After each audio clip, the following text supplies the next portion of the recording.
Welcome back to another technical deep dive here in the debug zone. Today, we're tackling a big question and breaking it down with insights from other users. Hopefully this clears up some misconceptions and helps you get the answer you need.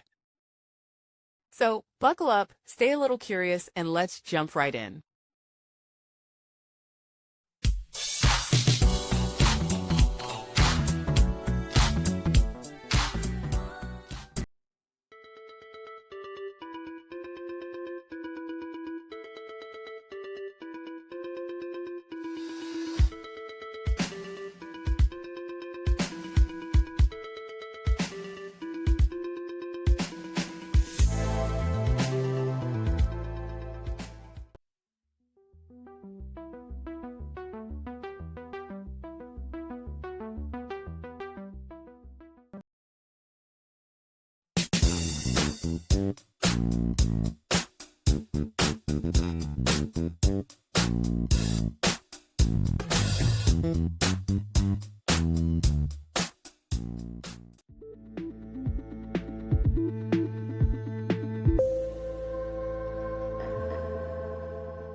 And that's a wrap.